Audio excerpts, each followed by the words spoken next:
Signore e signori, è un po' corto, vabbè. Vabbè. Buonasera e vi ringrazio per essere qui presenti a questo incontro che vuole in qualche modo mettere in evidenza quanto è stato fatto finora a Gorizia e proporre qualcosa di nuovo per il futuro della città dal punto di vista turistico e culturale, che è la sua vocazione primaria.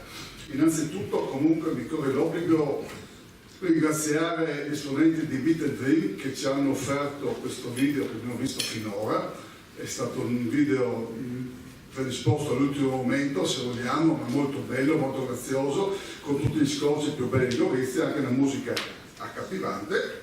Ringrazio la Fondazione Cassa di Risparmio di Gorizia che ci ha messo a disposizione questa bella sala, dopodiché ci sarà l'intervento a come da presidente del dottor Tognon. Ringrazio il Comune di Gorizia che ci ha dato la possibilità di organizzare questo evento. L'abbiamo anche organizzato, se vogliamo, assieme, perché con l'assessore Oretti lui si è impegnato moltissimo, ma anche con il sindaco veramente avevamo pensato a suo tempo come poter proporre la cultura e il turismo di questo territorio. Ovviamente i danzerini di Lucinico, che rappresentano un po' tutti i danzerini di questo territorio, e quest'anno tutti i danzerini di questo territorio, che sia Santa Gorizia, che sia Lucinico, che sia Capriva, compiono 90 anni di attività, quindi è un traguardo importantissimo per ciò che è stata così in qualche modo la trasmissione della cultura del nostro territorio. Ho cambiato un momentino il mio intervento iniziale, la mia introduzione, perché Gorizia, mi è capitato abbastanza di girare per il mondo e tutte le volte che tornavo a casa facevo i confronti ed ero un po' triste, se vogliamo, perché Gorizia è un po' come una vecchia signora decaduta, ma lasciata proprio affossare, no? Senza dargli una mano, e questo è già da parecchio tempo, da qualche decennio forse. Ma invece la nostra storia è molto importante, perché non vado a percorrere la storia fin dal passato, ma diciamo che, facendo piccoli confronti, nel 1804 Gorizia aveva ben 18.000 abitanti, quando Trieste, grosso modo nello stesso periodo, con la borsa di Trieste, che era la seconda in Europa dopo quella di Amburgo, vantava 27.000 abitanti, quindi non eravamo così distanti. Gorizia era la capitale dell'omonima contea di Gradisca. Grazie al suo clima ha anche avuto la possibilità di ospitare Carlo X, l'ultimo re di Francia, e tutti i Borboni a Gorizia fino alla prima guerra mondiale. Carlo X si è fermato soltanto un anno perché purtroppo dopo è venuto mancare, ma è stato posto alla Castagnarizza, dove in seguito tutti i Borboni d'Europa del suo ramo si sono in qualche modo sono stati posti assieme.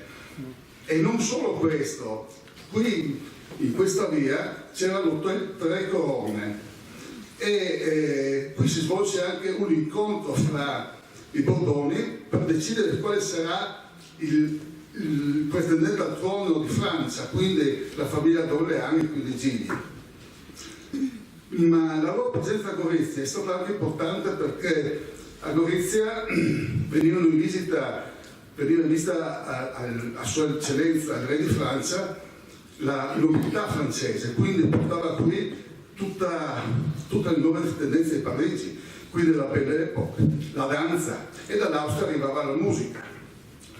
Tutto questo ha fatto sì che dopo, quando questa parte dell'Italia, dell'Austria è diventata Italia, Armando Miani, che era un grandissimo regista udinese e lavorava per la provincia di Udine, venne a Gorizia a imparare quelle che erano le danze della tradizione friulana, perché purtroppo nel Friuli questo non c'era. è venuto qui, ha imparato le danze, ha fondato un suo primo gruppo folcloristico nel 24 a Gradisca di Johnson, e dopodiché nel 25, dopo che è stato fondato l'Opera Nazionale dopo lavoro, ha avuto proprio l'incarico di porre in essere dei gruppi folcloristici in questo territorio, dei gruppi folcloristici, fra l'altro Lucinico, Borgo San Rocco e Caprivese, che erano i più datati della regione, nati da altre realtà comunque, non sono stati creati così all'uopo e basta. E questi gruppi folcloristici sono stati il fiore all'occhiello, sono il fiore all'occhiello di tutto il paese, di tutta l'Italia, considerati veramente il top. La nostra regione in questo settore è veramente il top in Italia. Quindi lui, assieme a Luigi Garzoni, che era l'altro cantore della musica della nostra terra, venivano qui a imparare le nostre pilote, a scriverne, a comporne, preparare questi ragazzi, e dopodiché, dopo la seconda guerra mondiale, hanno iniziato a crearne dei gruppi folcloristici dello stesso tipo nell'Udinese. Quindi la nostra terra ha avuto modo di dare moltissimo a tutta la regione e anche al paese. Poi dobbiamo anche ricordare che nel 1919, quindi 100 anni fa, il mese di novembre, nel municipio di Gorizia è nata la Filologica Friulana. La Filologica Friulana, con a capo, diciamo, a suo tempo c'era un trainer molto importante, Europenis di Fiumicello. È stata intitolata a Graziadio Isaia Ascoli, che allora era, nella seconda metà dell'Ottocento, c'era questa nuova tendenza dello studio della glottologia, la glottologia comparata. Graziadio Isaia Ascoli fu il più grande in Italia, e lui si confrontò a quei tempi con altri due grandissimi glottologi, non anche altri, ma due grandissimi glottologi, padre di questa materia, che era August Schleicher, il tedesco, e Jean-Baptiste Coutenay russo, il quale si fermò parecchio tempo lungo questo confine per codificare le lingue slave, in particolare la lingua della Valresia, mentre Ascoli codificò le lingue ladine, quindi friulano, e dobbiamo anche ricordare che il Padre Nostro in Terra Santa, che è scritto in tutte le lingue, è scritto in friulano gorizensis. Poi nel 1951, un'altra data importante, Gradisca di Johnson, nell'assemblea della Filologica Friulana, si stabilirono le basi per la fondazione dell'Ente Friuli del Mondo. L'Ente Friuli del Mondo è questa importante organizzazione che raggruppa i friulani di tutto il mondo, e grazie a questi gruppi di danzerini abbiamo avuto modo di portare il messaggio friulano a tutti questi gruppi.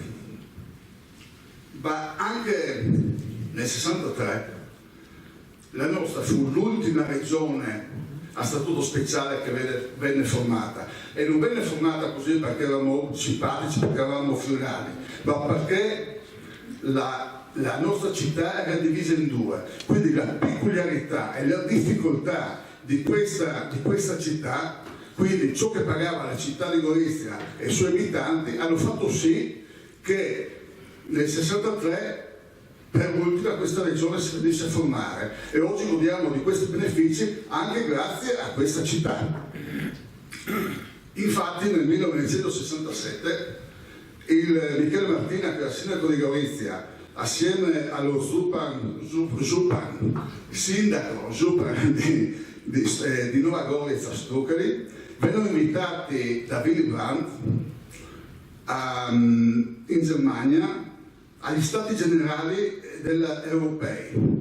Vennero invitati per raccontare quella che è stata la storia della distensione in questo territorio, in previsione proprio dell'Ostpolitik, e quindi la distensione fra le due Germanie. Ma questo Ostpolitik è nato proprio qui a Gorizia 2 anni prima, grazie al Festival del Folklore Castello di Gorizia e grazie al concorso di canto corale Segizzi, che sono due momenti che hanno segnato e dato risalto a tutto il mondo alla città, proprio perché grazie a questi due momenti culturali si sono aperti i confini fra l'est e l'ovest per far sì che a Gorizia si potesse godere di questa nuova cultura, ma attraverso questo si sono proprio aperti i confini culturali fra i due blocchi geopolitici di allora. E oggi questa cooperazione deve essere calcata ancora e sempre più affinché le due Gorizie nel 2025 possano essere la capitale dell'Europa, la capitale culturale dell'Europa. Quindi bisogna credere in questo. Qui abbiamo tutti gli strumenti che ne avranno causa per questo, per poter far sì che questo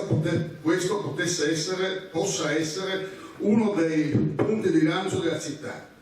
Ma non solo, Gorizia è sempre stata una città strategica. Se pensiamo che l'aeroporto sia militare che civile era Gorizia, poi è stato spostato a Ronchi perché era troppo ridosso il confine, ma da Gorizia è facilissimo raggiungere qualsiasi capitale attorno a noi dell'Europa, quindi Slovenia, Zagabria, viene un po' più distante, però si riesce ad andare in Austria, a Venezia, in giornata, quindi col treno, ed è facilissimo raggiungere, ed è raggiungibile via strada, con l'aeroporto, via treno, quindi è una città stupenda da questo punto di vista. Avete visto prima i filmati, e aggiungo anche un'altra cosa che forse non tutti conoscono. Noi abbiamo un museo della musica in Castello, racconta la storia dello strumento musicale, che è unica. E vi dico perché, perché sì, gli strumenti molti sono rifatti, alcuni sono restaurati, pochissimi sono originali, ma raccontano la storia.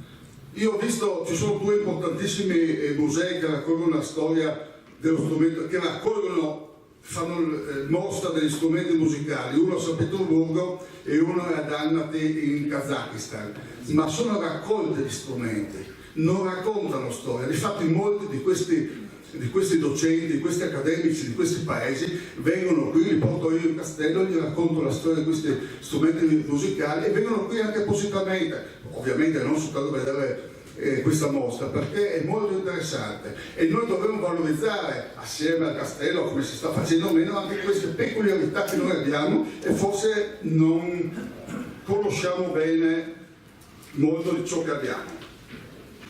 Ora, scusatemi se sono stato un po' lungo, lasciamo da parte qualcosa e lascio la parola a Rodolfo Zibarna, che è il sindaco di Gorizia, è stato già assessore di questa città, era il più giovane assessore d'Italia a fine anni 80, inizio anni 90. Non il più magro però. Ma non era così, no? Allora, e dopodiché la collaborazione che io da Presidente della Federazione Italiana con lui ci ha permesso in questa regione essere la prima regione a fare una norma di legge che regolasse tutto il folklore di questa regione, gruppi folcloristici e festival, lo regolasse in modo oggettivo e non soggettivo come succede normalmente. L'ufficio che gestisce tutto questo è sempre qui a Gorizia, a Lucinico. Prego.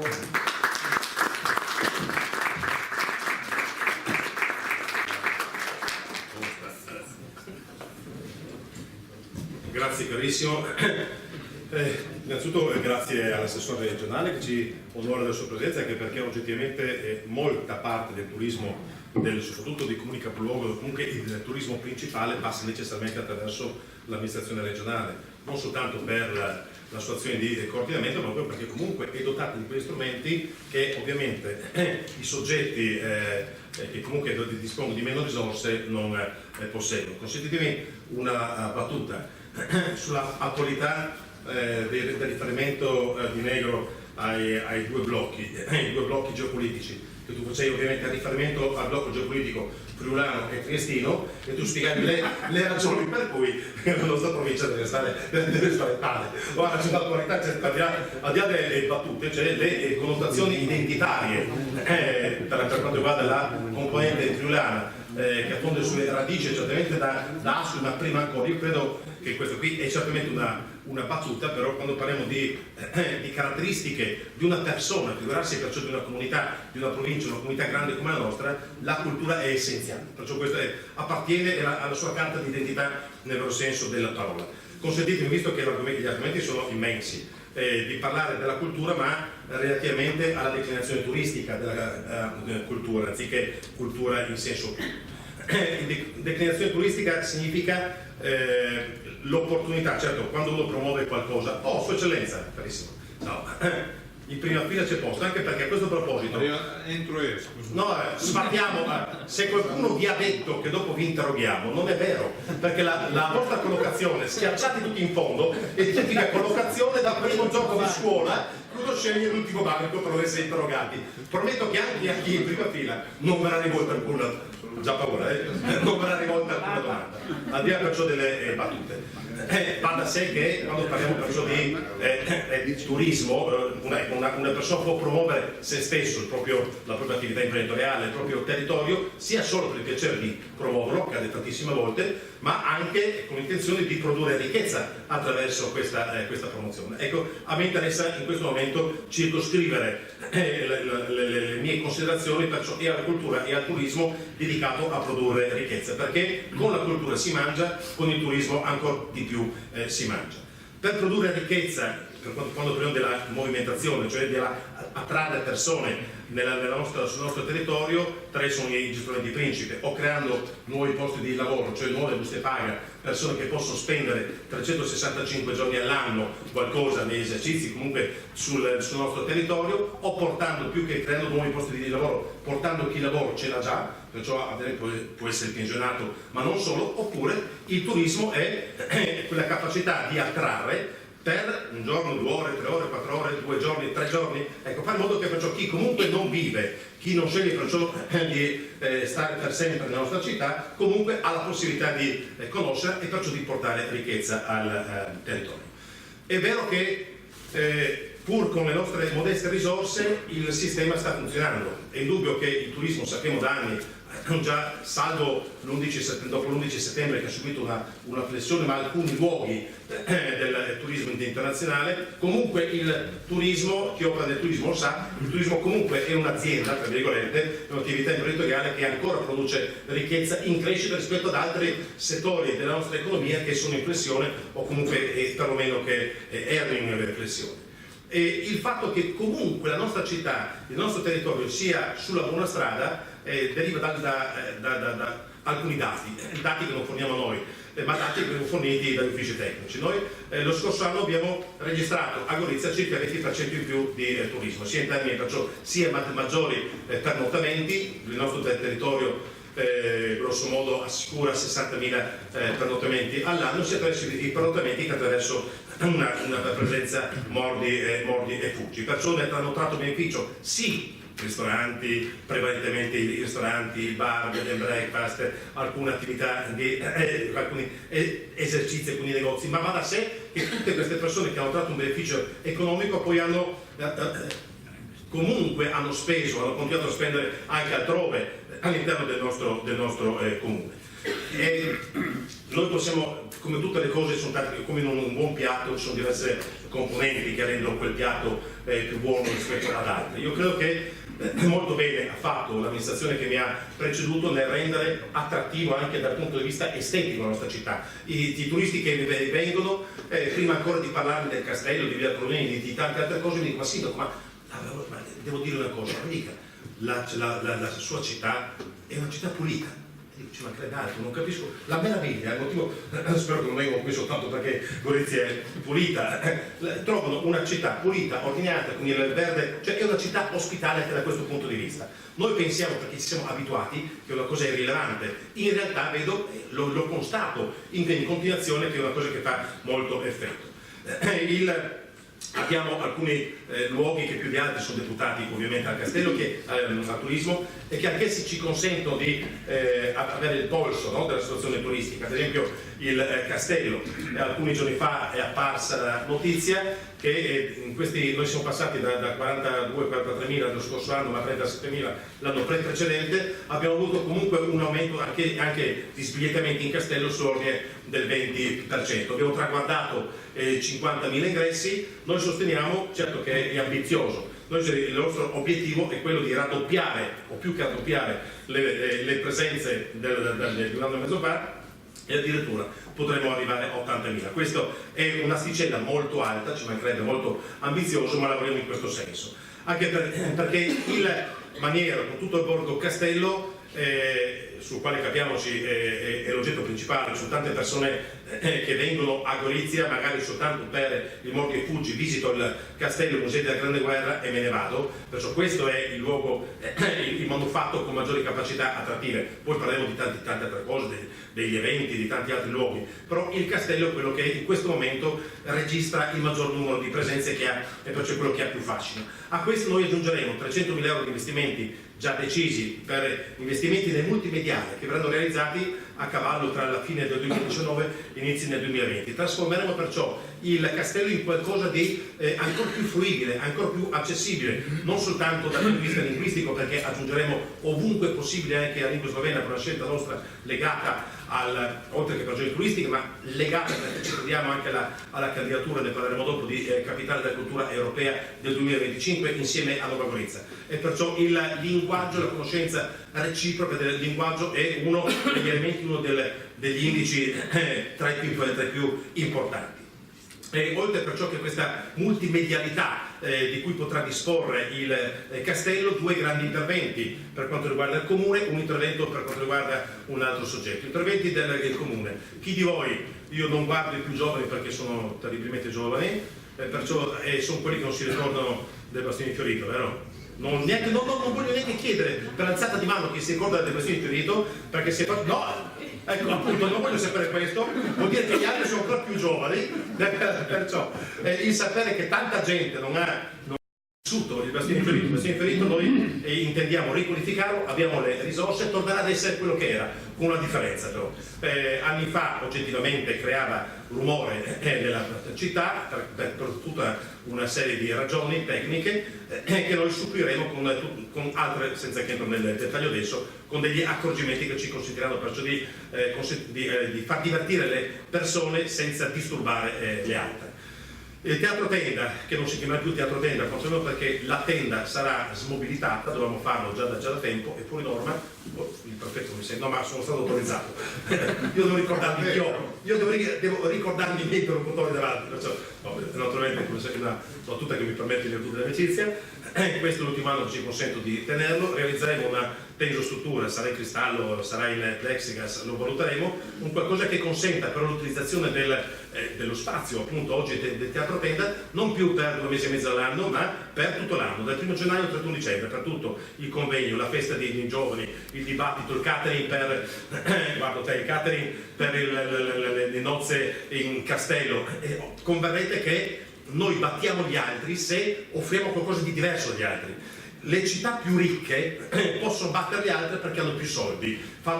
Se noi facciamo una mostra da 30.000 euro, arriva una città che fa una mostra da 1 milione. Io che cosa faccio? E anche soltanto in termini di comunicazione, che cosa faccio? Devo subire. Cioè, ecco la ragione per cui anni fa abbiamo scelto di abbandonare la strada delle mostre sul veneziano, 700 veneziano, per fare le mostre nostre, da Miche Stetter il patrimonio nostro, proprio per evitare che da noi si venga soltanto per il cosiddetto fuori porta.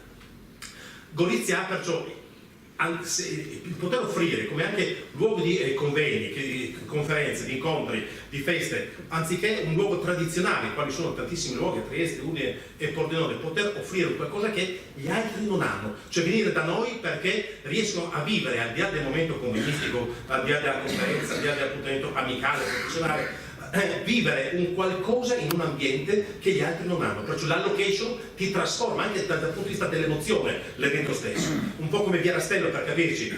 Via Rastello gli altri non ce l'hanno, non è una qualunque via, non è una via presa a Trieste, Udine o Pordenone, una via qualsiasi con attività commerciali a destra o a sinistra, non fa l'effetto di Via Rastello. Cito Via Rastello per capirci, cioè noi dobbiamo perciò far leva su quelle cose in cui gli altri non possono utilizzare. Il terzo intervento che verrà realizzato da un altro soggetto, mi riferisco alla Fondazione Villa Coronini, è su Casa Rassauer, esattamente di fronte all'ingresso dei musei provinciali, quella casa che ha subito quell'incendio 4 anni fa, 5 anni fa, 3 anni, quando? 2 anni fa? Eravamo in campagna elettorale. Sì, ormai penso, sì, ma per me sì, ormai è dilatato il tempo ormai, no? Lì la fondazione intende realizzare al piano terra un'enoteca della contea, perché oggi il bastione, cioè il borgo, è oggettivamente poco utilizzato. Quanti di voi portano un loro amico che viene a trovarvi, lo prende e lo porta a fare una passeggiata in Borgo Castello, o lo porta in castello perché ha affascinato dal castello, ma diversamente in Borgo Castello uno raramente ci va. Avere invece il Borgo Castello, che comunque è stupendo, dal Borgo Castello si gode di una visuale, ve lo sapete, eccezionale, stupenda, suggestiva. Avere perciò il Borgo Castello un servizio in più, cioè un qualcosa dove si possa trovare il vino, buon vino soltanto del Coglio del Burda, i crostini, non ristoranti, i crostini o queste cosatine di tutta la nostra provincia, di qua e al di là del confine, un negozio con i gadget, tutta l'imponente attività editoriale sulla nostra città dal punto di vista storico, dal punto di vista turistico, e poi 15 bed and breakfast in luogo perciò storico realizzati proprio con tutti i crismi dell'antico. Io credo che Borgo Castello, con la salita al castello, che toccando ferro sempre scaramanzia, toccando ferro dovrebbe essere pronta a fine anno in corso, fine 2012. Sì, tocco ferro sull'ascensore, capirete che tra il teatro Tendo, come lo chiameremo, Bastione, Castello, Borgo Castello così rinato, avremo un polmone in più. Ecco perché intendiamo poi di concerto, ma è una partita a parte più lunga, quella dei musei provinciali, è una cosa più tua quella, no? Dei musei provinciali. Villa Coronini non è certo del comune, comunque è pubblica, è una fondazione, è una cosa stupenda. Io sostengo sempre che è più facile che uno vada in castello anziché in Villa Coronini, ma in realtà quando uno esce dal castello, il castello, perché è così, tanto poi sono tutti moriziani, qui posso dirlo, il castello, o la maggior parte sulla nostra provincia, no? Il castello non offre più di quanto uno si aspetta qualcosa in castello ed è quello che si attende. Villa Coronini, chi non lo conosce, entra in questa casa e ne esce arricchito. Cioè, alla fine della visita di Villa Coronini uno ha visto qualcosa che non si attendeva di vedere, quantomeno perché è stata vissuta fino all'ultimo momento, fino all'ultimo minuto, è stata vissuta, è una cosa stupenda, e ogni qualvolta porto ospiti, porto persone in Villa Coronini, ne esco letteralmente entusiasti, molto di più rispetto alla visita di castello, che è scontata tra virgolette, nel senso che appunto probabilmente quello che uno si attende. Ma Villa Coronini, la sinagoga, vedo il presidente dell'associazione, la sinagoga, Villa Coronini con quello che diceva anche Negro, Villa Coronini perciò con la storia e i percorsi dei Borboni che da qui ci portano fino alla Castagnevizza, la sinagoga con il percorso della comunità ebraica, che perciò parliamo dei due ghetti, perciò dal ghetto da via Cocelia, di Ascoli, il Michestetter, grazie a Dio, segni Ascoli, fino al cimitero di Val di Roge. Un altro aspetto che invece finora è stato sottostimato, tutti noi abbiamo forse la percezione di vivere comunque in una città abbastanza verde, cioè non viviamo in quadrati cementati senza né prati né alberi. In realtà pochi sanno che la nostra città è molto verde, rapportata al numero di abitanti e alla superficie è molto verde, parliamo di 100.000 piantumazioni, oltre 10.000 alberi, e fa di noi perciò ci mette in quella nicchia tra le città più verdi che ci siano nel nostro paese. Trasformare questo amplificato in una ragione di visita, per capirci, partire perciò un grande parco, un polmone verde che comincia in Slovenia, che attraversa il confine, il Corno, Valletta del Corno, e sono partite le gare per oltre 16 milioni di euro. Tutto ciò che è Corno sarà o stombato o ritombato. Il corno che c'è nella varietà del corno verrà stombato, verranno fatti percorsi di mountain bike, punti turistici e luoghi perciò per occupare il tempo libero. E questo parco verrà letteralmente attaccato al parco sul retro sul quale intendiamo intervenire di Villa Luise e attaccato al parco, perciò sono due parchi diversi, perché ripeto il parco di Villa quello che dicevo prima della parete del corno sarà un verde attrezzato diverso quello di Villa Luise, molto diverso ancora quello del parco di Villa Coronini, che è il parco che sappiamo che corrisponde al disegno di 160 anni fa. Perciò sono proprio tre verdi diversi che, se collegati con quella cosa eccezionale, mi riferisco alla Fondazione Cassa di Risparmio, perciò al Giardino Viatori, e se lo colleghiamo a Piuma, fa davvero della nostra città un luogo attrattivo anche per coloro, non più soltanto per chi viene dai comuni della provincia, ma attrattivo per chi ama questo genere di offerta, che può venire perciò da oltre confine, da Udine, da Pordenone, da Trieste. Non possiamo non citare la capitale della cultura europea, e qui nel 2025, che grazie al cielo il pallino lo vede nelle mani della Slovenia, perché come sapete ce la giochiamo a tre tra Lendava, Nova Gorizia, con Gorizia e Lubiana. Perciò se fosse dipeso soltanto dall'Italia, io dico che grazie al cielo abbiamo in Italia centinaia di città, di paesi, di località stupende, bellissime, anche più attrattive della nostra città. È più facile in questo caso, con meno competitor, grazie al fatto che nel 2025 la candidatura spetterà alla vicina Slovenia. Apro e chiudo una piccola parentesi, che per noi, l'ho detto proprio qui in un'altra conferenza o qualcosa, non mi ricordo in che circostanza, ma proprio seduto qui, che per noi la nostra vera sfida sarà più culturale addirittura che turistica.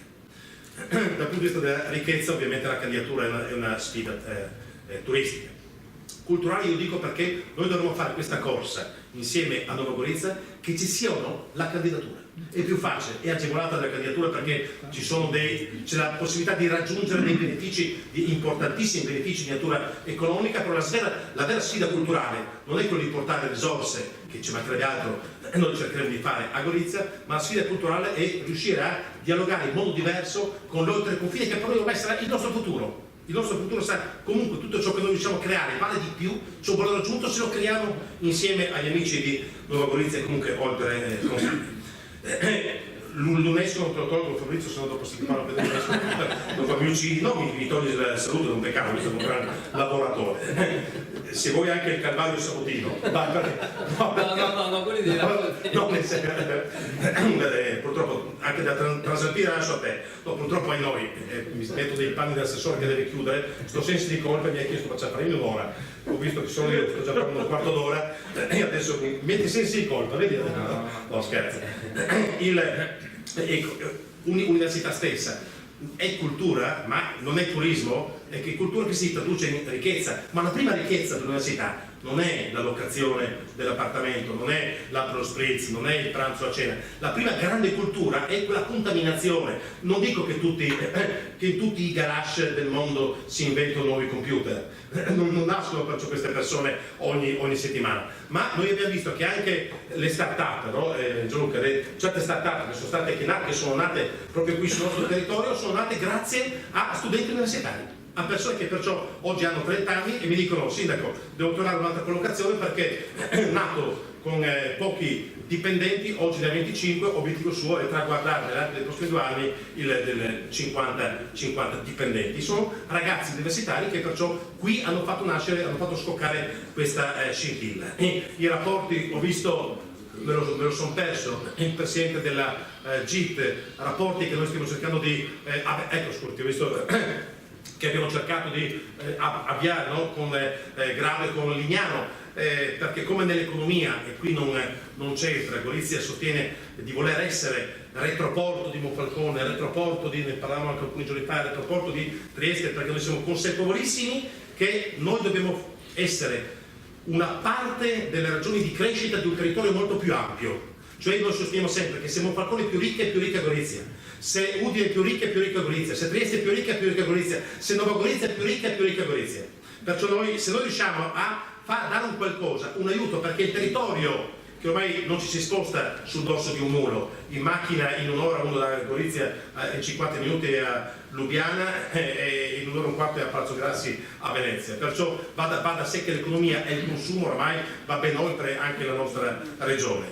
Il rapporto perciò con Grado e con Lignano, la nostra aspettativa è questa, che ci possa essere, vista la vicinanza, tutti coloro che occupano perciò la loro giornata a Grado, non dico in caso di maltempo, ma alla sera potrebbero venire a Gorizia. Ecco perché noi puntiamo tanto su un grandissimo numero di eventi nel periodo estivo che hanno luogo alla sera, 1500 eventi. So che non tutti, cioè se non c'è sul giornale non esiste, se non te lo trovi l'amico, il parente che ha partecipato a quell'evento non è esistito, però a Gorizia ogni anno hanno luogo 1500 eventi, un numero elevatissimo, soltanto oltre 100 quelli legati alla Grande Guerra nel progetto che si completerà nel giugno-maggio di quest'anno, grazie a quel numero di partnership, oltre 50 partner o 70 partner che abbiamo trovato appunto un anno di grandi eventi. Tante nostre aspettative, perciò comunque il sostegno non soltanto di risorse ai nostri eventi, ovviamente cito uno per tutti, ma sono tantissimi gusti di frontiera, ma non è quello, non si fa la ricchezza di un paese in 3-4 giorni di presenza, ma il sostegno alle storie, il sostegno ai festival di Seghizi, dell'Itliza, del folklore, il premio per la mia sceneggiatura di Sergio Amidei, sono tutte cose che consentono, insieme a tutto quello che stiamo programmando noi, ogni mese ormai ci sarà un grande evento nella nostra città. Vi prometto, perché abita in centro, senza occupare nuovamente gli spazi centrali, cioè occupando soltanto, o prima che mi buchino le gomme della macchina fuori, occupando soltanto gli spazi pedonalizzati. Ecco, parlare, peccato perché un altro giorno, Porta Nord-Est, io vi propongo. Abbiamo già diviso i due parti. No, sai che cosa? Perché venendo qui, mi sono provato a prendere un caffè, mi sono segnato anche il perché vivere a Gorizia. Cioè, potremmo pensare, una cosa da registrare e da mandare fuori, le ragioni, non è una battuta, le ragioni per cui se io non abitassi a Gorizia, io verrei a vivere a Gorizia. Strizzo l'occhio a sua eccellenza, perché magari quando andrà in pensione potrebbe pensare di venire ad abitare a Gorizia anziché a Ferrara o altrove, no? Ci sono tante ragioni, a cominciare dal fatto che a Gorizia, chiaramente il giornale a Treviso hanno già rammentato questo, a Gorizia siamo la città in cui si paga meno tasse, perciò tanti cittadini che dicono: ma perché il comune non fa questo o non fa quell'altro? Se noi applicassimo, come da Trieste, l'8 per 1000 dell'addizione IRPEF, avremo 4 milioni di euro in più. Credetemi che con 4 milioni di euro in più per spese corrente facciamo quello che volete. Veniamo anche col phon ad asciugare il marciapiede sotto casa vostra quando piove. La nostra scelta è quella di non mettere mano nel portafoglio dei cittadini. Perciò tutti i servizi che noi diamo devono tener conto del fatto che noi insieme a Cuneo siamo 2 città in tutta Italia, comuni capoluogo, loro ex capoluogo noi, per poco, per scaramanzia, per poco siamo i comuni in cui meno uso si fa della leva fiscale, cioè meno tasse municipali si paga. La nostra regione, e non lo diciamo noi, è la seconda o terza regione al mondo dichiarato dall'OMS come qualità del servizio sanitario, la qualità della vita, di essere noi in pro quota provinciale. Io dico sempre che sono graduatori che trovano il tempo che trovano, oggi sei al nono, poi sei al quinto, poi sei al 20°, 30°, però sostengo anche, detto questo, io sostengo anche che è meglio dire trovano il tempo che trovano dalla nona posizione anziché dalla 100ª posizione. Perciò dico, qualcosa di vero, sarà il nono, sarà il 10°, sarà il 15°, c'è il costo delle abitazioni. Parlate con i vostri amici, con i vostri parenti, non c'è città, non c'è comunità in Italia in cui il costo a metro quadro sia così basso come nella nostra città. Adesso, in questo momento, oggi c'è un recupero nella vendita di alloggi, soprattutto in centro, in quella zona riqualificata. Criminalità, il prefetto lo sa, bassissima rispetto a altre aree del paese, il verde che dicevo prima. In sostanza io penso che anche grazie alla cultura, anche grazie al turismo, noi riusciamo a rendere più vivibile la nostra città e rendere davvero a misura d'uomo. Io scuso se mi sono attardato.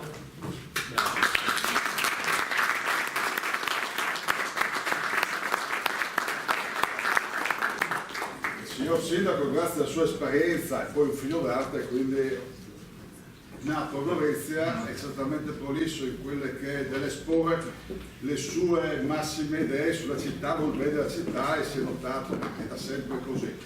Chiacchierò, vuol dire. No, ci metti anni. Prima di passare al prossimo relatore, avrei il piacere di chiedere alla sua eccellenza il prefetto di Gorizia, il dottor Marchesello, di portare un saluto della città un attimino solo. Un saluto della città e lo ringrazio per la sua presenza a questo importante convegno, credo che rappresenti in qualche modo quello che è l'essenza di Gorizia. No, vabbè, io ero venuto solo ad ascoltare, quindi non voglio veramente togliervi tempo. E ovviamente ho ascoltato il sindaco. I progetti sono tanti e mi farebbe piacere veramente che questa città, io vi dico la verità, cerco di portare molti amici, io abito a Ferrara, quindi ho molti amici ferraresi e gli do un taglio quasi promozionale della città, perché è una città che ha delle caratteristiche sicuramente innegabili, di cui però probabilmente gli abitanti devono essere assolutamente consapevoli e devono essere assolutamente proattivi nel rendere questa città, che effettivamente ha caratteristiche di pulizia, ordine pubblico, ma non grazie a me, ma perché comunque il tasso di decoro che fa di sé già una città pulita e quindi portatrice di buoni esempi è già presente in voi, quindi se voi cittadini che siete portatori di buoni esempi, buone prassi, buona legalità, buon senso civico.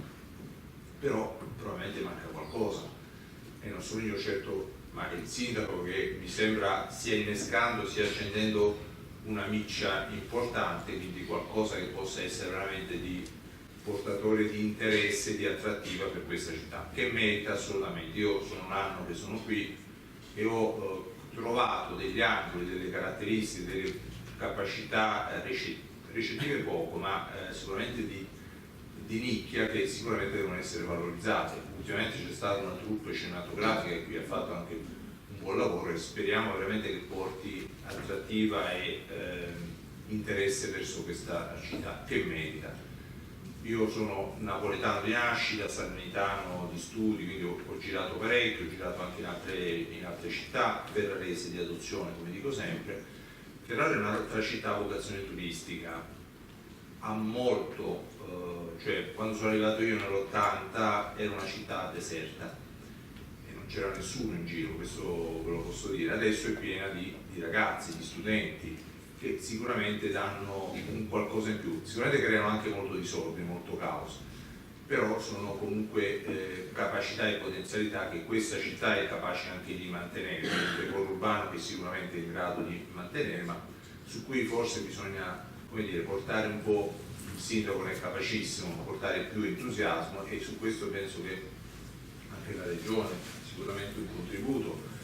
Le casse, perché poi ci vogliono i soldi per portare avanti i progetti, ma io veramente vi auguro e auguro alla città di Gorizia, non so quanto tempo ancora sono qui, ma veramente gli auguro la migliore fortuna, perché merita sia per la qualità dei cittadini, che io sto sempre di più apprezzando, come serietà, ecco, questa è una cosa che per me è fondamentale, e manca, come dire, la rete c'è, però sicuramente col sindaco, a cui auguro veramente una grandissima fortuna di portare avanti questi progetti che ho apprezzato e stimo veramente come meritevoli di tutele.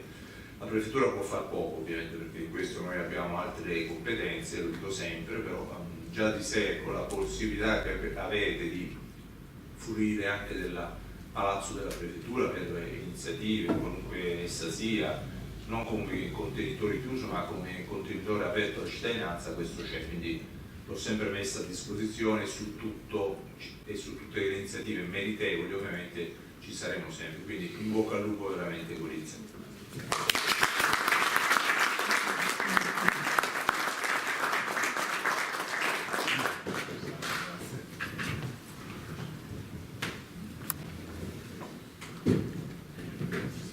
Allora, per problemi tecnici, visto che ci siamo dilungati un attimo, modifichiamo la scaletta. notifichiamo la scaletta, e visto che Federico Portelli è anche un socio fondatore di Porto Nord-Est, farà l'intervento alla fine delle relazioni. Dai.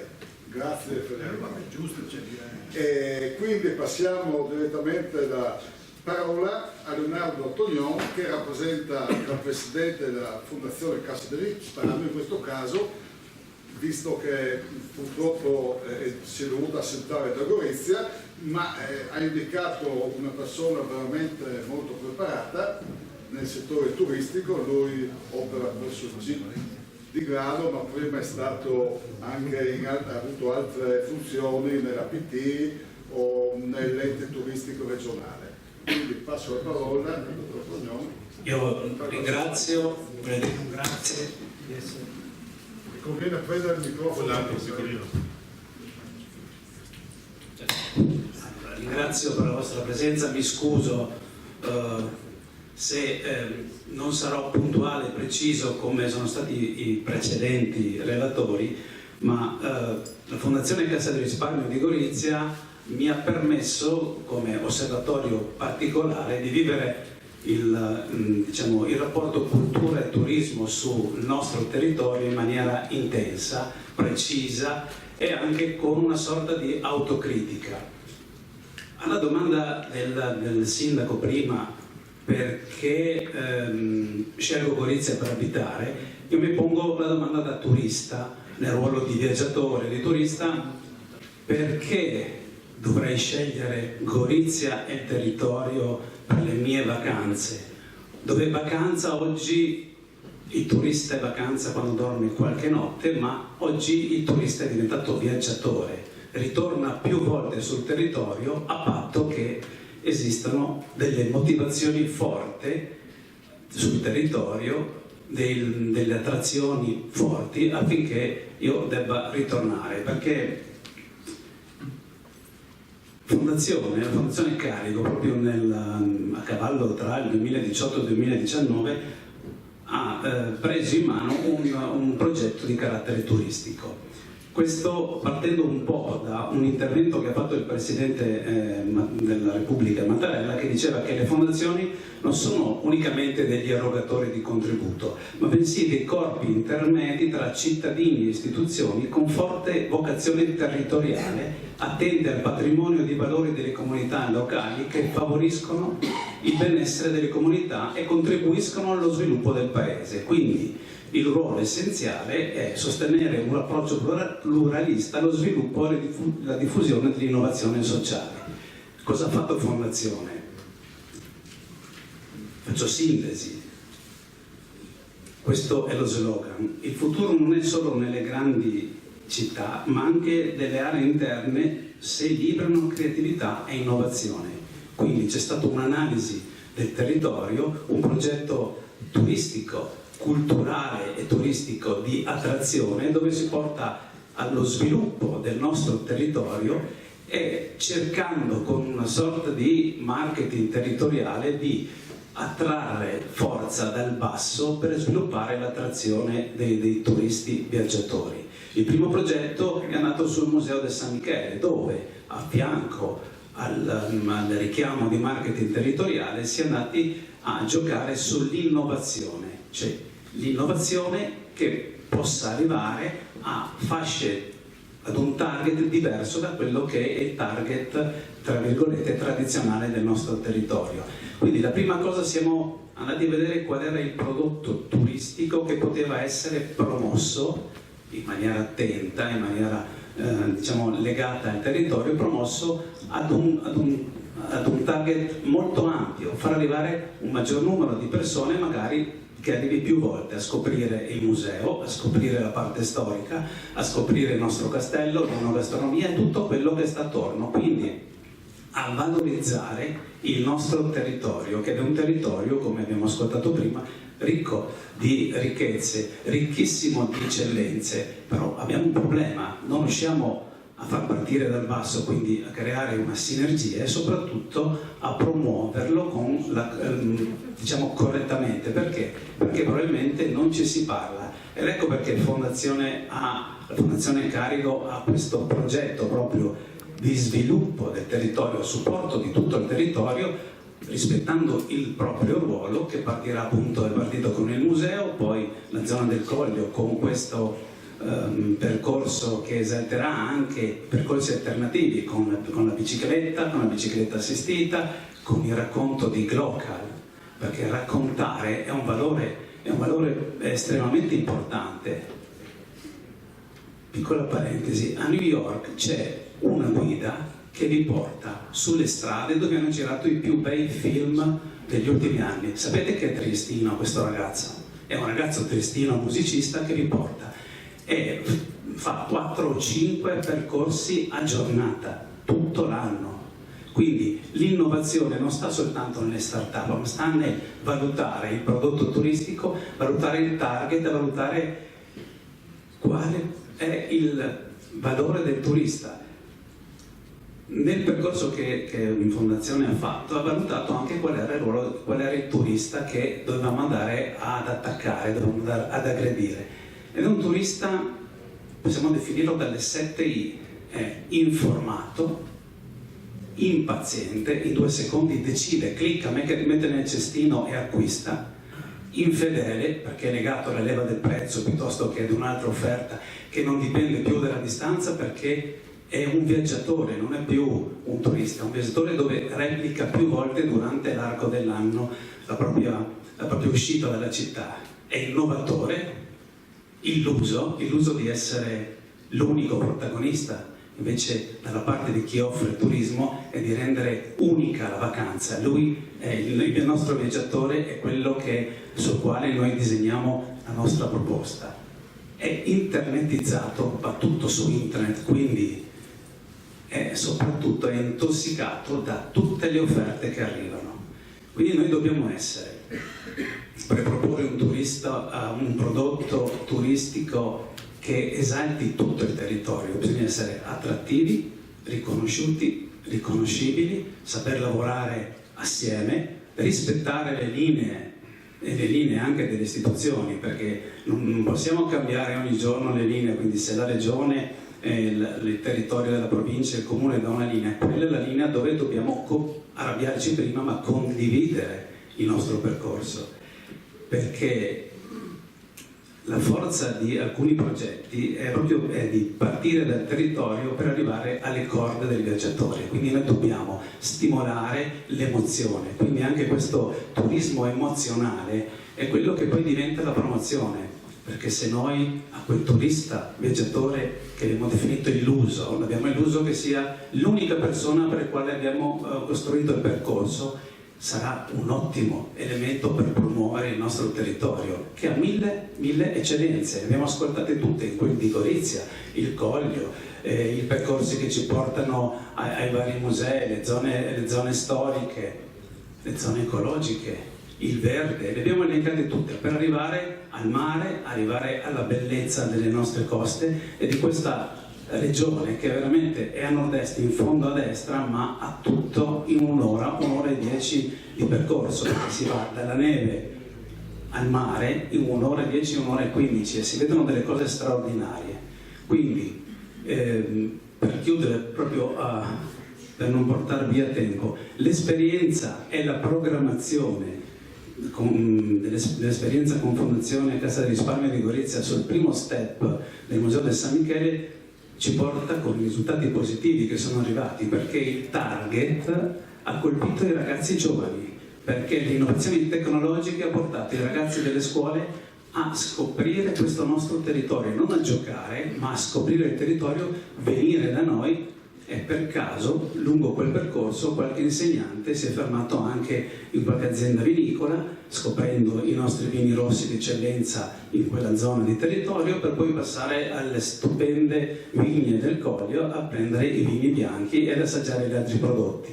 Quindi scoprono un territorio che fino a ieri era in fondo a destra e oggi è ricco di eccellenze, però l'importante, questa è l'esperienza nostra, è capire qual è il prodotto turistico Il marketing territoriale va fatto assolutamente studiando benissimo qual è il fruitore. Non è più un turista che dorme 5-6 notti, ma è un turista viaggiatore dove si può farlo venire più volte a scoprire il nostro territorio. Grazie.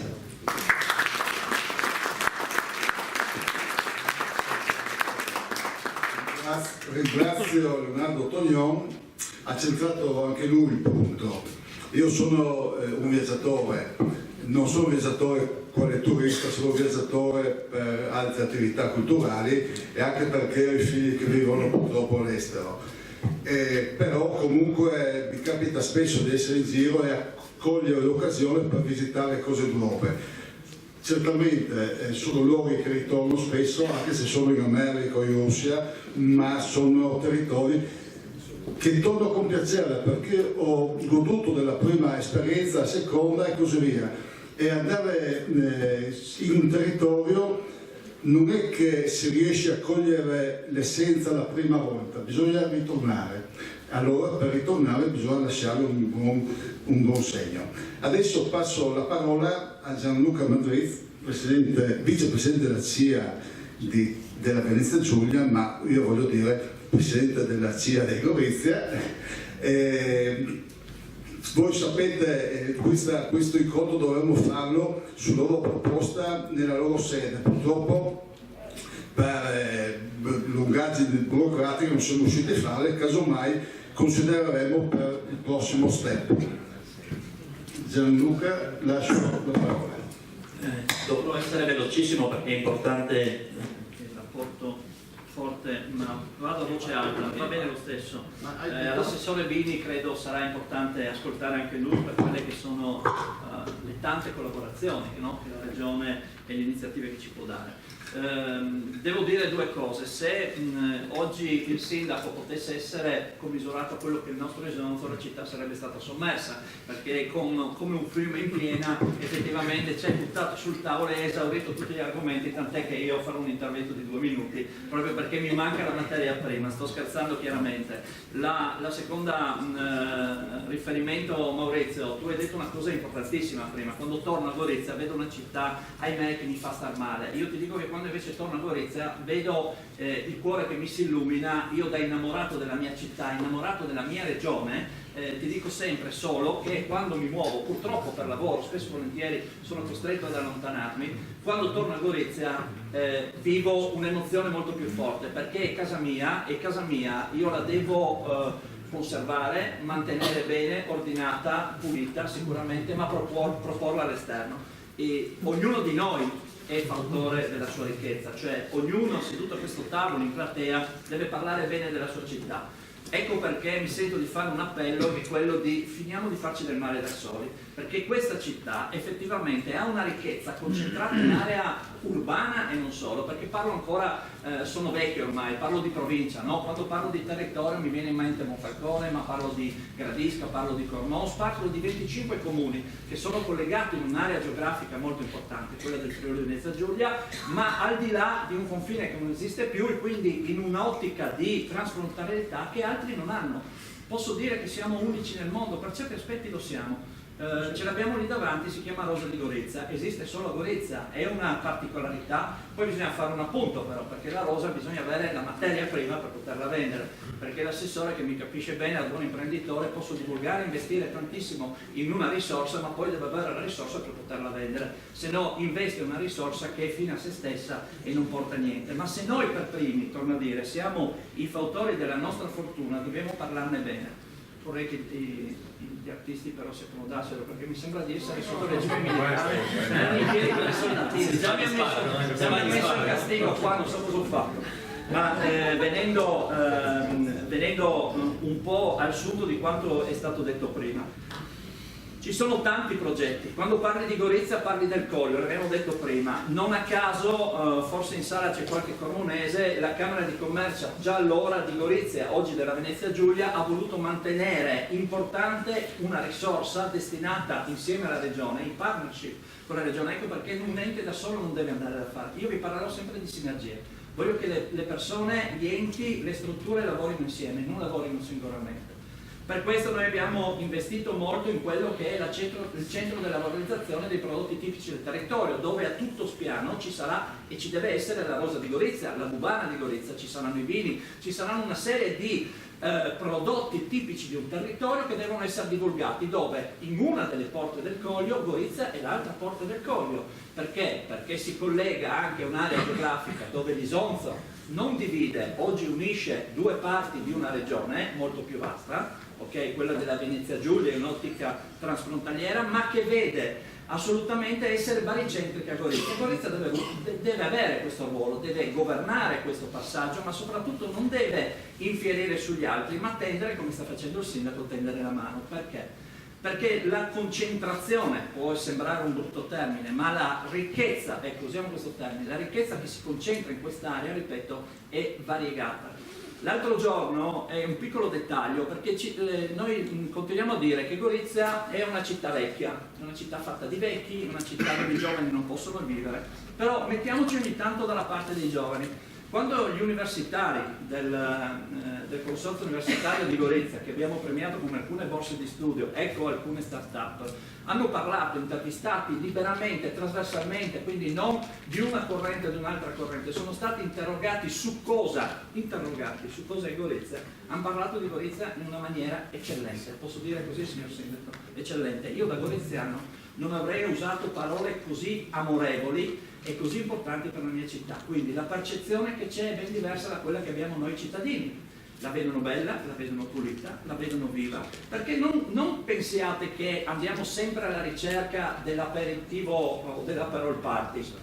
I giovani ogni tanto vogliono anche avere una città slow, una città dove potersi incontrare, dove camminare liberamente, dove non avere problemi. Il signor prefetto se n'è andato, ma la sera cammini tranquillamente, non hai nessun turno, nessuna preoccupazione che ti porti a viverla segregato. Queste sono caratteristiche che sono irrinunciabili. Un microclima, vi sfido, la città di Gorizia e non solo il territorio, ecco dove abbiamo investito e dove investiremo nel futuro, è collegata da piste ciclabili. Ci vogliono ancora dei collegamenti piccoli? Ci siamo, ma è una città di Visione d'Uomo. Il cicloturista oggi è una delle risorse più grandi che abbiamo nella regione, è una di quelle valutazioni a doppia cifra in crescita. Cosa vuol dire questo? Vuol dire che quel turista, che è un turista, tra l'altro la regione lo sa molto bene, ha disponibilità che normalmente gli altri turisti non hanno, possono e devono investire di più nel nostro territorio, quindi dobbiamo creare anche le condizioni affinché non sia mordi-fuggi, non sia un passaggio, ma sia una condizione di vita che sia superiore ai 2, 3, 4 giorni. Questo è un altro aspetto. Abbiamo parlato dei progetti UNESCO, eccezionali. Uno è calibrato sull'Isonzo, uno è calibrato assolutamente sulla cultura. Dove toccano? Toccano baricentricamente Gorizia. Altro aspetto da sostenere. Perché? Perché a quel punto, attenzione, dobbiamo anche conservare i beni che abbiamo. Perché essere patrimonio dell'UNESCO vuol dire poi avere responsabilità in quello che si ha, quindi città verde assolutamente sì, città con prodotti tipici assolutamente sì, città di cultura. Mi sento di dire che quando uno passeggia, non ha bisogno di fare chilometri, ma passeggia per la città, dalla prefettura fa un anello di 100 metri e trova tutto, trova assolutamente tutto, trova storia, cultura, religione, non lo so, rischio di fare come Rudy, andare lungo. Non è giusto, Negro, hai detto una cosa giusta, non c'è più il presidente della Camera di Gorizia, c'è il vicepresidente della Camera della Venezia Giulia. Perché? Perché sotto il profilo economico noi abbiamo fatto una scelta che non è quella dei comuni, vada bene, sotto il profilo economico, quindi siamo un ente che sostiene dei territori, quelli della Venezia Giulia, perché hanno fatto un ragionamento di unità territoriale. Quando penso al mare, penso sì sicuramente a Lignano, ma vedo molto vicino la mia a Grado, ma vedo anche Monfalcone, che è una città dei cantieri, sì, ma anche un museo, il MUCA, che parla di cantieristica, che è la cantieristica industriale, quindi attrae anche un certo tipo di turismo, anche un turismo culturale legato al mondo dell'industria. Abbiamo Trieste che per certi aspetti è il campus mundi della regione, non vogliamo dare meriti a chi non li ha, no, assolutamente, riconosciamo però che oggi Trieste è internazionale e attrae non solo industrie portuali, ma attrae anche turismo. Le grandi navi si fermano a Trieste e hanno bisogno, non del mordi e fuggi, hanno bisogno, ecco le nostre iniziative, a spalmarsi sul territorio. Non facciamo il retroporto, siamo parte di quel territorio, abbiamo pari dignità e operiamo in quel senso. Quindi ci sono una serie di opportunità sulle quali noi possiamo e dobbiamo lavorare insieme, facendo gruppo, facendo sinergia, facendo rapporti forti, rapporti di reciproca collaborazione che devono essere sostenuti, sì, anche economicamente, ma i progetti sono tanti, bisogna sempre focalizzare quali sono i principali e quelli da mettere al seguito, il che non vuol dire cancellarli, ma vuol dire dare una sorta di leadership a 1, 2, 3 progetti massimi e poi seguirne tanti altri. Potrei parlare per un'altra mezz'ora, ma credo mi fermo qui dicendo che è molto importante ed è giusto quello che sta facendo l'amministrazione comunale guardando i giovani. Perché, lo disse un grande presidente, Pertini, non abbiamo futuro se non abbiamo giovani. Questa città è amata dai giovani, sono giovani universitari, non sempre giovani cittadini, ma c'è una grande apertura, su quelli anche noi dobbiamo puntare. Tutte queste cose insieme daranno dei risultati sicuramente eccezionali. Grazie.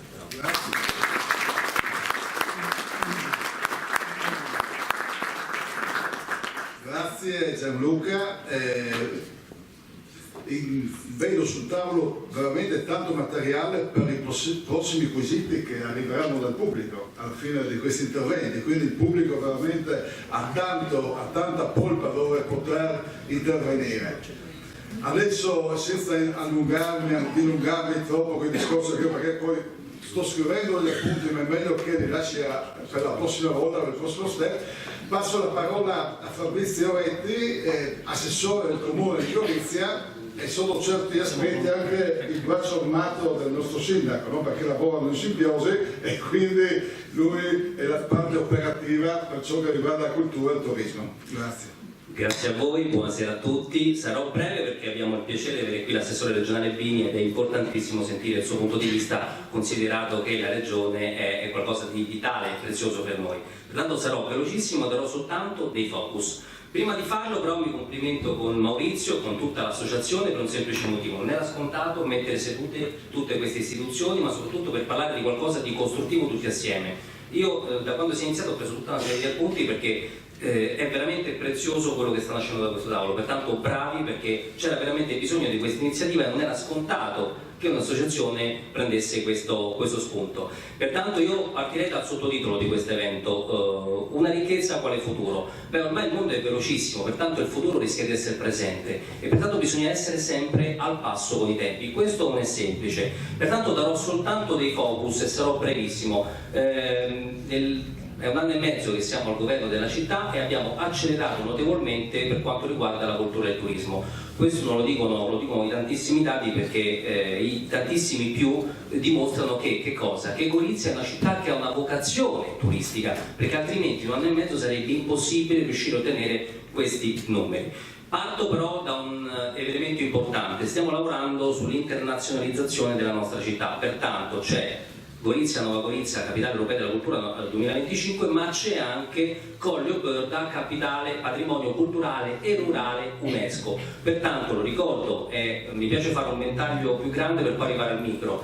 Ricordo due cose: che in una regione come la nostra, che definiamo piccola, abbiamo già un ventaglio che vede Palmanova, Aquileia, Cividale, le Dolomiti Friulane. Se dovesse andare in porto la nostra candidatura, beh, in una regione piccola come nostra un ventaglio di 5 siti certamente sarà importantissimo, anche perché, lo ricordo, il 4% del turismo mondiale gira intorno ai patrimoni UNESCO. E vado al sodo, pensate quanto potrà costare una bottiglia di vino con il logo UNESCO sopra. Faccio questo esempio per dare il succo di quello che è più grande. Ma parlando di turismo, prima il sindaco ha accennato i dati importantissimi del Castello. In 2 anni siamo passati da 36.000 a 50.000, un numero importante, ma questo però, il Castello è il simbolo indiscusso della nostra città e ci sta, va bene così. Però se pensiamo alla piazza Transalpina, che è una piazza che adesso è affascinante per chi viene da fuori, anche lì in un anno abbiamo avuto 55.000 visite.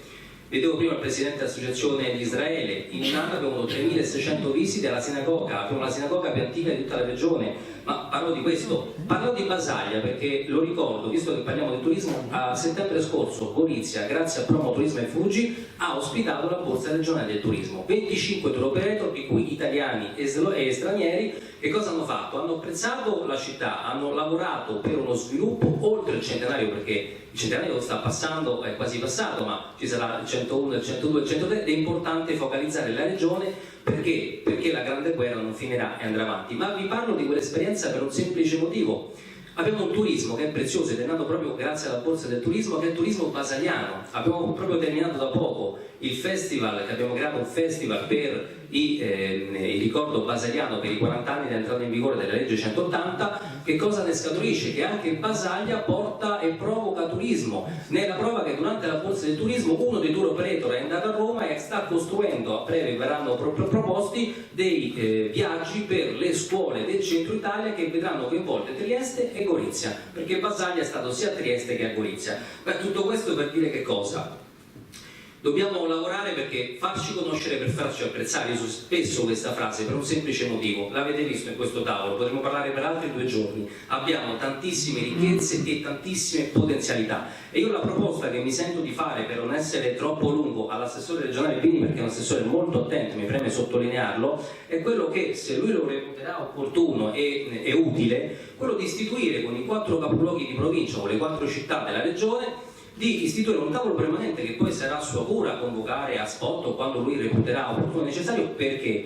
Perché penso che, come le tantissime eccellenze che può vantare questo territorio, ci sono anche gli altri 3 capoluoghi. Pertanto secondo me sarà utile creare un tavolo permanente regionale turistico. Perché? Perché è un nostro dovere dare un supporto alla regione che già ha tantissimi input. Immagino l'assessore, se io da assessore comunale ho 3.000 input, lo moltiplico x per chissà quanto. Pertanto secondo me è importante e prezioso che gli assessori di turno al turismo dei 4 capoluoghi di provincia portano il loro contributo. Ma perché? Perché così la regione avrà degli strumenti più utili per poter andare a investire, supportare e promuovere i territori, ognuno per le proprie specificità, ognuno per quello di buono che può vantare o che vuole proporre, perché poi ogni territorio punta su alcune peculiarità in alcuni momenti storici. Io mi taccio perché avrei tantissime altre cose da dire, ma vi ripeto, penso che le cose importanti le ho già dette e tante cose sono state già dette. Pertanto che dire, abbiamo un territorio unico, unito e speciale, promuoviamolo nel miglior dei modi, perché il turismo porta indotto e il nostro territorio ha bisogno di ricchezza. Grazie.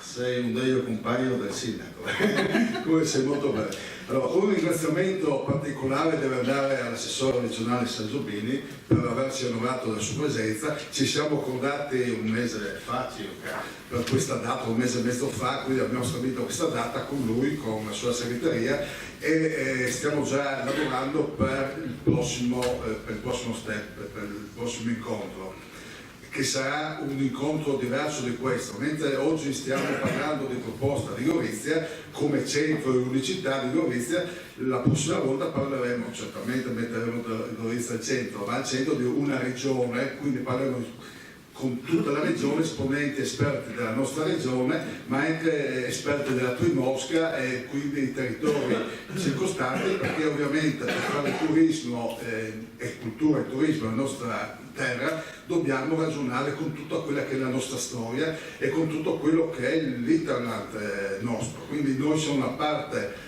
della nostra regione e assieme alla regione, soltanto facendo rete, potremo proporre quello che sarà la proposta migliore nel mondo. Quando vengono qui dei turisti che ovviamente conosco, parlano molto bene, rimangono stupiti. Faccio l'esempio degli americani. Loro conoscono molto bene Roma, Firenze, Venezia, la Toscana. Sono venuti qui, alloggiati all'entourage ovviamente, quindi come scendono all'entourage hanno davanti una piazza stupenda, poi possono muoversi nella città tranquillamente. Quando hanno fatto il giro col pullman, il giro di tutto il Coglio, oltre il confine, eccetera, una strada stupenda in cui loro non godono di questa nostra unicità di andare oltre il confine, nel mezzo del verde, fermarsi anche ad assottovarre delle tipicità eccetera, e guardare il paesaggio, il panorama, sono rimasti esterrefatti e sono ritornati, perché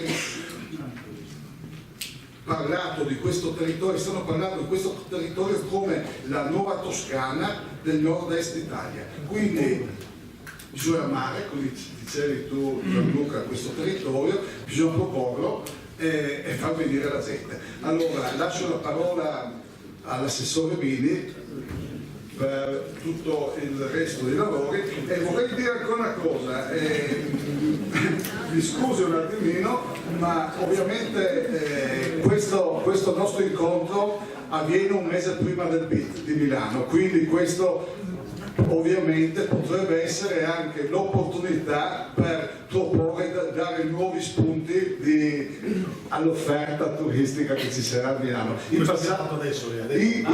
passato abbiamo anche, io ero accompagnato anche il gruppo altri gruppi folcloristici come Aviano, Resi eccetera, sono andato a raccontare la storia di questa terra, e quindi potrebbe essere anche l'occasione di chiamare una volta tanto anche un gruppo di questa terra del nord-est. Assessore Bini, prego a lei la parola.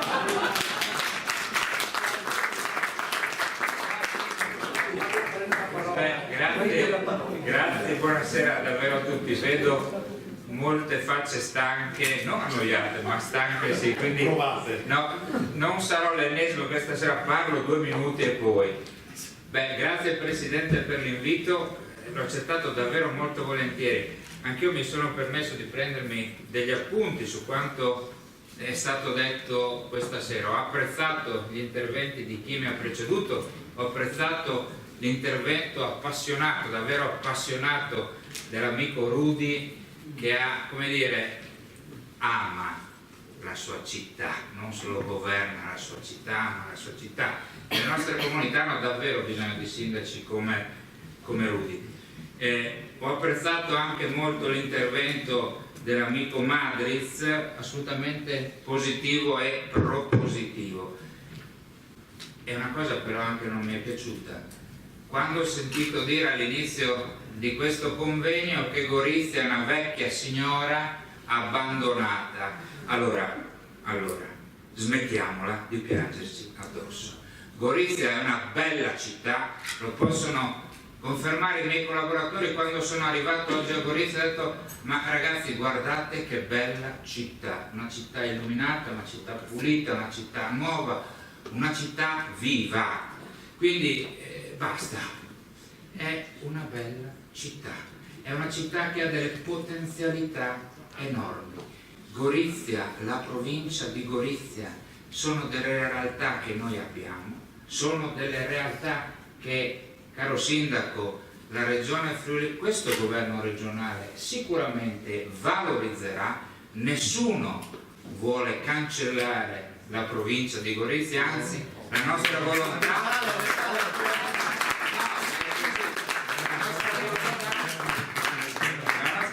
è quella di valorizzare questi territori. Guardate, noi viviamo in una piccola regione, 1.200.000 abitanti, 80.000 km², piccola, però all'interno di questa piccola regione ci sono tante storie, tante tradizioni, tante specificità, e nessuno di noi ha il diritto di cancellarle. Qualcuno ha cercato di farle in passato, c'è stata la rivolta popolare, figuratevi se il centrodestra si permetterà di andare contro i territori che tanto ama. Quindi questo secondo me è una cosa che va detta, va sottolineata. Ma che dire poi? I numeri parlano, i numeri sono pietre. Quando sono usciti i dati delle presenze nella nostra regione, confronto 2017-2018, ho detto prima giustamente Rudy, Gorizia ha evidenziato quanto di buono è stato fatto in questi anni. Più 20%, sì, un numero ben superiore al 20%. È stata la città, è stato il luogo che è cresciuto maggiormente rispetto l'anno precedente. E questo non è frutto del caso, e questo è frutto di politiche attente, lungimiranti, di politiche attrattive in grado di offrire qualità alle tante persone che sono arrivate a Gorizia. È vero, ho colto diverse indicazioni che condivido. Madres, quando tu mi parli di necessità di creare rete all'interno del Friuli Venezia Giulia, questa è una grande necessità. Noi purtroppo per troppi anni abbiamo parlato per campanili, se Udine fa una cosa, Gorizia de, Pordenone de, Trieste de. No, noi dobbiamo mettere in rete tutte le ricchezze che noi abbiamo. Gorizia ha una sua storia che altre città del Friuli Venezia Giulia non ha. Tradizioni, questa cosa qua molto buona, dobbiamo imparare a venderle. Sapete cosa manca un po' ai cittadini del Friuli Venezia Giulia? Là non siamo stati capaci di vendere l'eccellenza che noi abbiamo. Siamo sempre stati molto timidi, più interessati a difendere i nostri confini di paese piuttosto che a mettere a denominatore comune le nostre ricchezze. Noi è da poco, il sottoscritto è da poco che ha avuto l'onore di ricevere dal governatore Federica questo referato, però abbiamo subito messo le cose in chiaro.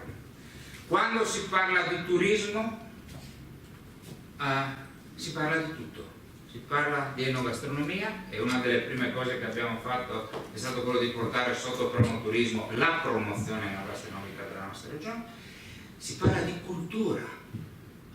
Quindi non c'è suddivisione tra il sottoscritto, la mia collega Gibelli, cioè, dobbiamo lavorare di concerto tra i vari assessori e colgo davvero la proposta che tu mi hai fatto. Noi abbiamo di mettere, come dire, di creare questi tavoli permanenti di confronto. Sì, assolutamente sì, vanno fatti.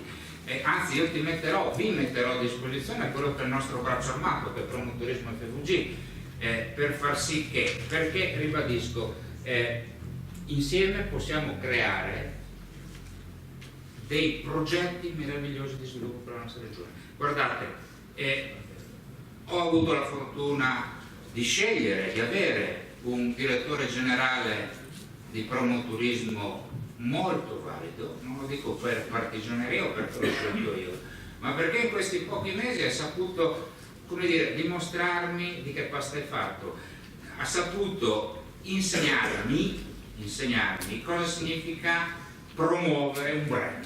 Vedete, noi abbiamo fatto un esperimento poco tempo fa a Londra, quando abbiamo partecipato come Regione Friuli Venezia Giulia ad una fiera internazionale del turismo e abbiamo fatto il giochetto dei brand. Allora, abbiamo iniziato, c'erano 35 giornalisti e abbiamo iniziato a chiedere chi conosce il Friuli Venezia Giulia, alzi la mano, e si sono alzate poche mani, devo dirvi la verità. Allora siamo andati avanti e abbiamo declinato i brand che noi abbiamo nella nostra regione. Chi conosce Trieste? Beh, più mani rispetto al Friuli Venezia Giulia. Chi conosce il Coglio? Molte più mani ancora. Quindi capite, Montasio, Zoncolan, cioè noi abbiamo Grado, visto che vedo il presidente della GIT, Lignano, cioè abbiamo dei brand spendibili e vendibili, credetemi, spendibili, d'eccellenza. Vanno messi a denominatore comune, perché noi non possiamo pensare, e condivido quello che veniva detto prima, noi del turista mordi e fuggi non ce ne facciamo nulla. I turisti mordi e fuggi mi vanno solo ad aumentare le statistiche delle presenze nella nostra regione, ma chi se ne frega? A me interessa che il turista lasci ricchezza in questa regione, allora sì il turista fa il bene della nostra regione.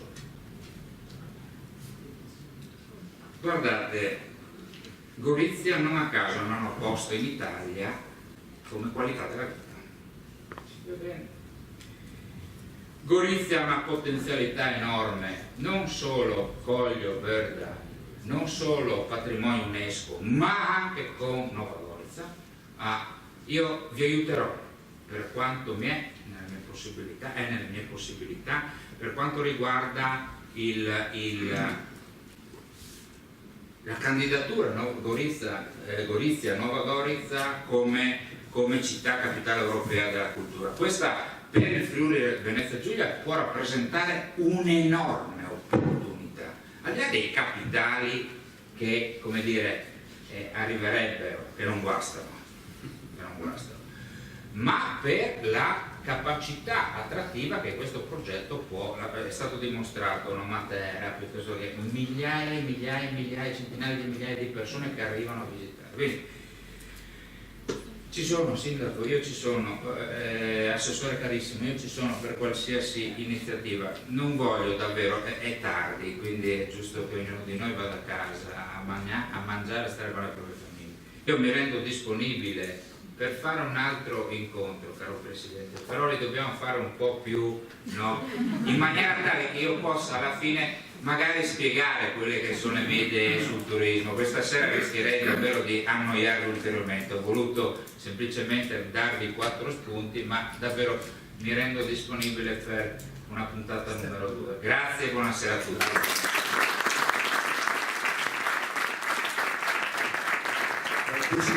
Grazie. Il secondo step certamente ci saranno soltanto pochi esperti, quindi ci sarà più spazio per tutti.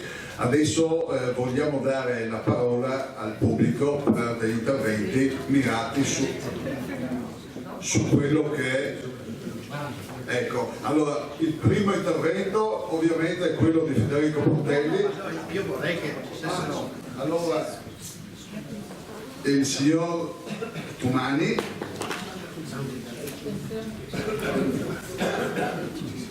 Non mi è stato così chiesto Federico, non dovevo intervenire oggi perché erano cose importanti da ascoltare. Condivido al 98% tutto quello che ho sentito, il 2% me lo lasciate di riserva, proprio per non darvi ragione fino in fondo. Condivido in assoluto che l'aspetto della città è il primo gradino per iniziare questo percorso, se vogliamo portare la città al rango di città turistica. C'è però un però.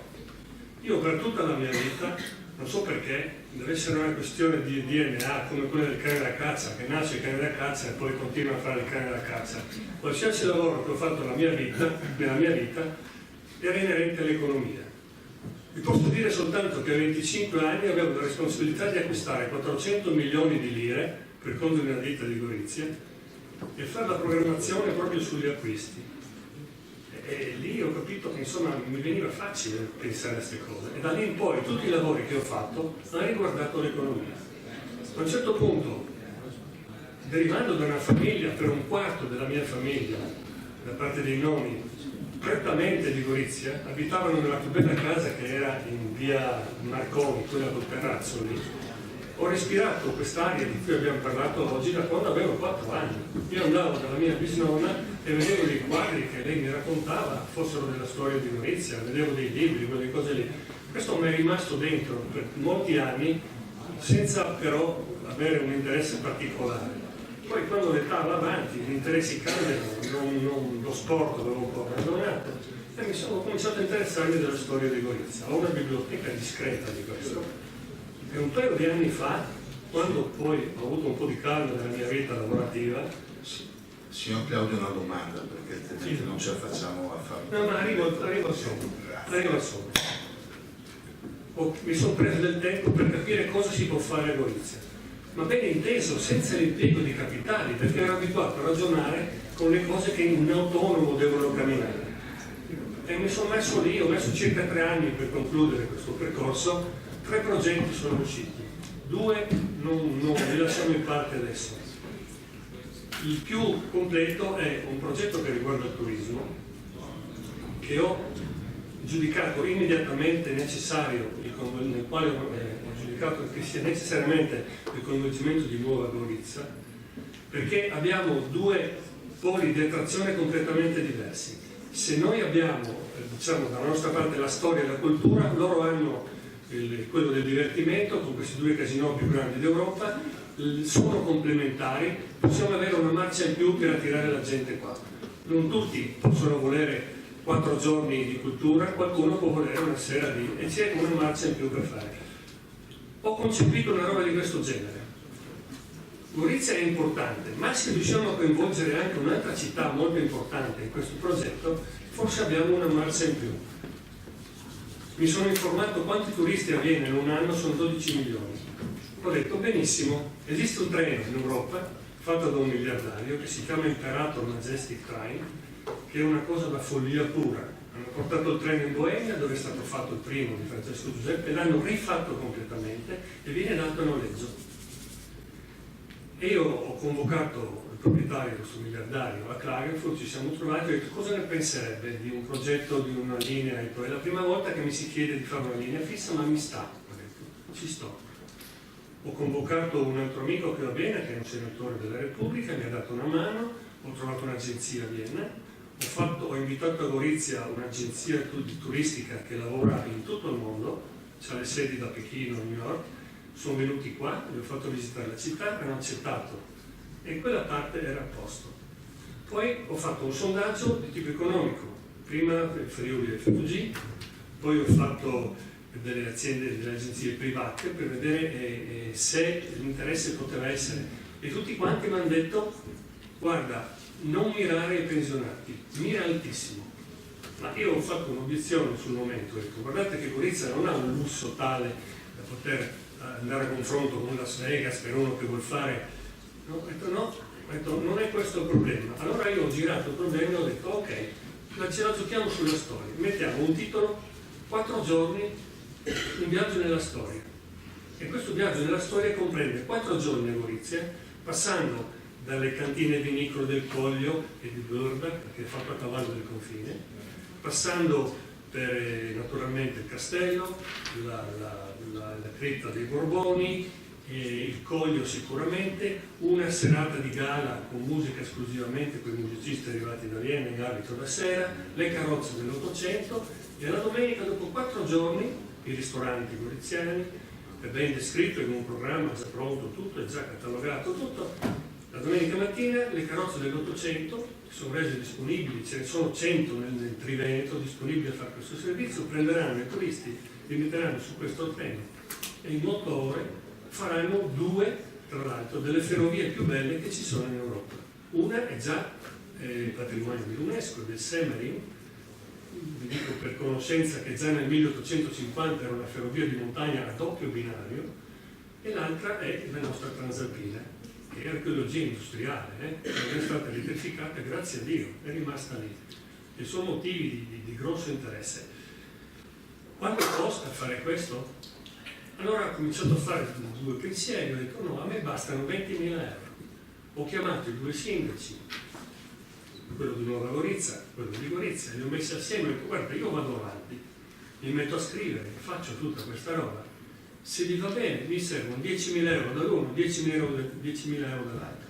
Facciamo in 8 lingue questo programma e poi cominciamo a divulgarlo attraverso la Camera di Commercio, si è almeno a parole, ma non dubito, resa disponibile per una presentazione a livello internazionale con 50 persone, con una serata poi fatta a Palazzo Lantieri dove sarà fatta la serata di gala, e a fare questo congresso per pubblicizzare in Europa e in giro per il mondo questa roba qua, perché sarebbe una cosa unica. Mi sono fermato in quel momento perché ho pensato, io conosco Gorizia così, forse ci manca qualcosa per far conoscere questa città in maniera un po' più commerciale e veloce. E lì ho perso 2 anni e molte notti a sfogliare tutti i libri che ho, vi garantisco ce ne sono tanti, a tirar fuori delle foto che nessuno ha mai visto, degli argomenti, ve ne do uno. Il librettista di Mozart, per esempio, chissà che ha vissuto 1 anno e mezzo a Gorizia? Uno, eccolo. E alla fine, quando se n'è andato, ha fatto dei commenti che non si possono ignorare, vi garantisco. Ho riportato tutte queste cose sulla nostra città che possono spingere l'interesse di qualcuno, non solo per il lusso, ma per cercare di vivere, come io ho tentato di fare, 4 giorni fuori dalla storia. Ecco, penso che il complemento di tutto quel lavoro che si è fatto potrebbe essere questo tipo di iniziativa. Vi dico la verità che se questa andrà in porto ci sono altri treni storici che costano molto ma molto meno, che potremo sfruttare dalle scuole in 1000 maniere per portare la gente da qui a Budapest, a Vienna, dove volete, partendo da Gorizia. Se riusciamo a fare questo tipo di turismo, usando quello che avevamo, la nostra storia, e ricordando un po' che qualche volta è meglio girarsi indietro, perché se Gorizia nel 1915, all'inizio della guerra, aveva 34 alberghi, signori, ci sarà stato un motivo, no? Questa è una di quelle cose che mi hanno scrollato un po' per dire guarda indietro, cosa possiamo riprendere di questo. Penso che l'investimento che ho chiesto, o che in teoria è richiesto, avrebbe un ritorno grandissimo in città, perché avremo un turismo di alto livello. Non sarà una cosa per i poveri, vi dico subito, perché mi hanno consigliato di viaggiare sul 3.000 euro a biglietto per questi 4 giorni. Attenzione, c'è anche una notte in albergo 5 stelle a Vienna, l'ultima notte. Quando arrivano sono ben popolati, hanno un'agenzia lì che li può far spendere da 30 euro fino a 10.000 euro a sera se vogliono i turisti. È una cosa completa in tutto quello che ci sono delle hostess che hanno 24 ore l'obbligo di stare in 8 lingue attaccati ai turisti. Possiamo andare avanti? Sì, io ho finito, ecco, questa potrebbe essere un'idea. Ecco. Normalmente gli interventi sono 3 minuti. Vi ringrazio. Posso chiedere... Sta scappiando la signora Fabiana Vidov, che ha fatto uno studio sul turismo Gorizia. La prossima volta mi raccomando. Dottor Quinzi, Il dottor Quinzi, un intervento da uditore interessato in materia, esperto di flussi dei musei provinciali, niente. ci sono altri interventi nel pubblico? No, perché hanno pure delle No, risposte. Hanno pure che qualcuno risponda. Allora, visto che l'assessore Bini è andato via, vorrei un attimino chiedo a Federico Portelli di dare delle risposte, di fare il suo intervento. Insomma, in questo momento. Come avete capito, insomma, i relatori erano importanti, era giusto dare spazio soprattutto a chi mi ha preceduto, no? Come veniva detto da Maurizio, il presidente dell'associazione, ci sarà un prossimo step che a questo punto sarà necessariamente più operativo e entrerà nel dettaglio delle analisi. Alcuni degli intervenuti tra il pubblico sono qualificati in questo senso e li ringrazio per la volontà che hanno dimostrato di essere presenti già oggi. Conclusioni quindi non ce ne sono, Maurizio. Noi abbiamo messo un elenco anzi i relatori hanno messo in fila un elenco di possibili priorità per l'attrattività della città, come fare marketing territoriale. L'assessore regionale si è impegnato nei confronti del sindaco che rappresenta tutti noi, quindi su questo possiamo già essere soddisfatti come iniziativa.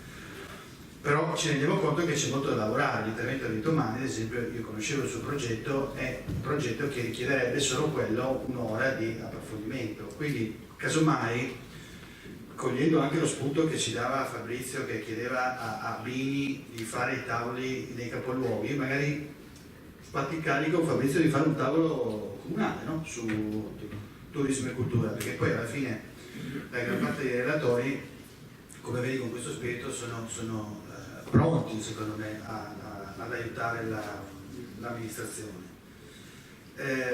Mi sento di quindi chiudere veramente. So che c'è un rinfresco, mi conforti, cioè tu dici che è uno dei motivi per cui poi le persone vengono. Sì, no. Beh, noi abbiamo abituato. C'è chi ha mangiato già dato È già abbiamo abituato un momentino con un rinfresco, grazie alla Francesca Pira, un rinfresco importante, un attimino. Ringrazio comunque tutti gli intervenuti. Ci sono stati moltissimi spunti. Abbiamo voluto realizzare questo proprio un mese prima del BIT, proprio per poter dare degli spunti importanti alla Borsa del Turismo di Milano, che si terrà il 12, 13 e 14 di febbraio. E adesso ringrazio tutta l'associazione Ponte Nord-Est, perché hanno operato tutti dal bouquet ad altre cose che abbiamo fatto, tutti in modo squisito, e adesso ci troviamo per un prosecco tutti assieme. Grazie a tutti, grazie al relatore.